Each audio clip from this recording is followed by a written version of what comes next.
అందం చూడవయ్యా ఆనందించవయ్యా అనే కాన్సెప్ట్తో బీచ్ రోడ్లో ఇల్లు కొన్నారు. సాగర తీరంలో ప్రశాంత జీవనం కోసం లక్షలు కోట్లు ఖర్చు పెట్టి ఫ్లాట్లు ప్లాట్లు తీసుకున్నారు. కానీ ఇప్పుడు పడరాని పాటలు పడుతున్నారు. మా ఇంట్లోకి మేం వెళ్ళడానికి మీ ఆంక్షలేంటని నిలదీస్తున్నారు. ఇంట్లో ఉన్న బయటకు వెళ్లాలన్నా నరకం కనిపిస్తోందని వాపోతున్నారు బీచ్ రెసిడెంట్లు. ఇంతకీ వాళ్లపై ఆంక్షలు ఎందుకు? ఆ ఆంక్షలు ఎవరు విధిస్తున్నారు? సాగర తీరం ఎగసిపడే అలల పొయలు, సొగసు చూడతరమా అనిపించే సహజ సోయగాల తీరం విశాఖ. అందులో ఆర్కే బీచ్ అందాల గురించి చెప్పడం కాదు, ఆ సొగసు చూడ్డానికి రెండు కళ్ళు చాలమని ఫిదా అవుతారు పర్యాటకులు. ఎక్కడెక్కడి నుంచో రెక్కలు కట్టుకొనొచ్చి సాగర తీరంలో బాలిపోతారు. అందాల బీచ్లో తన్మయత్వం చెందుతారు. గంటలు కాదు, రోజులు కాదు, నెలలు కాదు, కుదిరితే ఏడాదంతా ఇక్కడే ఉండిపోతే ఎంత బావుండు అని మదనపడేవాళ్లు ఒకరా ఇద్దరా ఎంతో మంది ఉంటారు. ఇంకా చెప్పాలంటే ప్రతినిత్యం ఈ సాగర అందాల్ని చూసి తరించే విశాఖవాసులు ఎంతటి ధన్యులో కదా అని ఒకంత ఈర్ష్యపడతారు కూడా. అయితే ఇదంతా నాణ్యానికి ఒకవైపు మాత్రమే.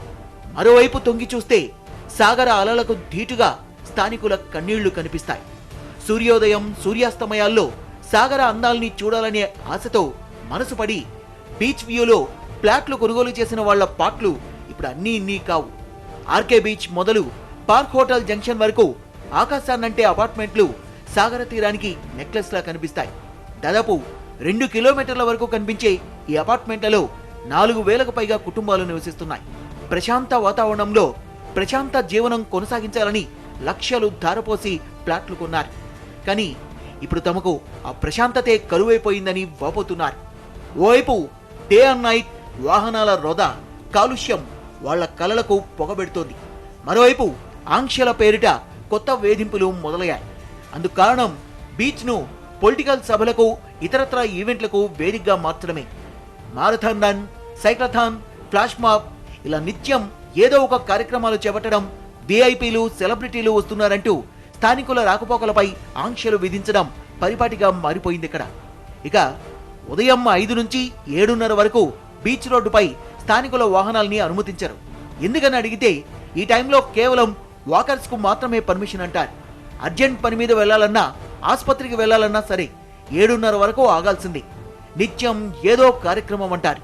పాస్లున్నాయా అని నిలదీస్తారు.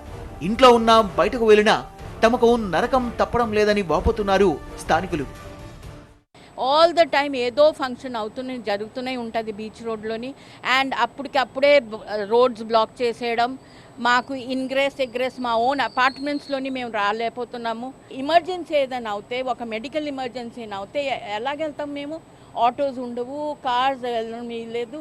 This is very very very bad and we are very very upset.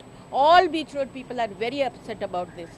Then these programmes ఒక్కొక్కసారి పొలిటికల్, ఒక్కొక్కటి ప్రైవేట్. ఈ మధ్యన ఫుడ్ ఫెస్టివల్ అయింది, 3 రోజులు ఫుడ్ ఫెస్టివల్. ఏమిటండి, 20 మంది కూర్చున్నారు బీచ్లోని, అంత పెద్ద బీచ్లోని 20 మంది కూర్చొని, అండ్ ఆ స్టేజ్ మీద ఏదో అవుతున్నాయి.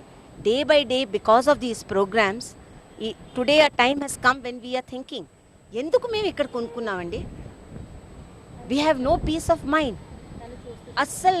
అస్సలు పీస్ ఆఫ్ మైండ్ లేదు ఇక్కడండి. మాకు ఈ నాయిస్ పొల్యూషన్, ఈ ట్రాఫిక్, ఈ నో పార్కింగ్ జోన్లో వచ్చి బండ్లు పెట్టేసి మమ్మల్ని డిస్టర్బ్ చేయడం, మా గేట్ ఎదురుగా వెహికల్స్ పెట్టేసి మమ్మల్ని బ్లాక్ చేసి లోపల ఇది చేయడం, మాట్లాడితే గొడవకు వచ్చేస్తున్నాం. పోలీసు వాళ్ళు కూడా సహకారం చేయడం లేదు. తర్వాత మార్నింగ్ టైం 5 to 7:30 ఇక్కడ రోడ్ క్లోజ్ చేస్తున్నారండి. మనం ఇక్కడ ఉంటున్నాం, అయితే కూడా మనం అర్జెంట్గా ఎమర్జెన్సీగా ఎయిర్పోర్ట్కి వెళ్ళాలంటే మార్నింగ్ 6 o'clock ఫ్లైట్ క్యాచ్ చేసేదానికి మా ఉబేర్ ట్యాక్సీ బుక్ చేసి ఉబేర్ ట్యాక్సీ లోపల అరువు చేయరు. మా మిస్సెస్ పేషెంట్, నేను హ్యాండిక్యాప్, నేను వెళ్ళి రిక్వెస్ట్ చేద్దాం, లేదండి ఆర్డర్ లేదండి, పర్మిషన్ లేదండి అంటారు. మాకు కమిషనర్ గారు పాస్ ఇచ్చారు, అయితే కూడా అది చూపించి కూడా లేదండి ఇప్పుడు వెళ్ళడానికి వీలు అవుతుంది. బీచ్ రెసిడెంట్స్ కష్టాలపై పోలీసుల్ని కదిలిస్తే నిజమే పాపమని సానుభూతి వ్యక్తం చేశారు. వీలైనంత వరకు ఫంక్షన్లకు అంత ఎక్కువగా పర్మిషన్ ఇవ్వడం లేదంటున్నారు. అయితే పైనుంచి ఒత్తిళ్ల కారణంగా అనుమతులు ఇవ్వక తప్పడం లేదంటున్నారు. కొంత ట్రాఫిక్ ఇబ్బంది, కొంత ఏదో అప్పుడప్పుడు ఏదో కొంత టైము జరుగుతుంది తప్ప సౌండ్ అయితే మాత్రం మేము ఇవ్వట్లేదు. వెరీ స్ట్రిక్ట్గా మేము ఇంప్లిమెంట్ చేస్తున్నాం. సౌండ్ ఏం లేదు. గవర్నమెంట్ ఫంక్షన్స్ కంపల్సరీ తప్పదు, వాటిని గవర్నమెంట్ డిసైడ్ అయినప్పుడు వాటిని తప్పదు. బట్ ఏది కూడా ప్రజలకు ఇబ్బంది కలిగించడం లేదు. ట్రాఫిక్ అంతరాయం కూడా ఇంతకు ముందులాగా కాదు. ఇప్పుడు ట్రాఫిక్ కూడా ఆ పర్టికులర్ పీక్ టైంలో తప్ప మిగతా టైంలో ట్రాఫిక్ కూడా అలౌ చేస్తున్నాం. ఎక్కడ ఎలాంటి ఇబ్బంది కలగట్లేదు. సాగర తీరాన్ని అభివృద్ధి చేయాల్సిందే, అందులో అభ్యంతరం లేదు. కానీ స్థానికంగా ఉంటున్న తమ సాధక బాధల్ని కూడా కాస్త పట్టించుకోవాలని కోరుతున్నారు బీచ్ రెసిడెంట్స్.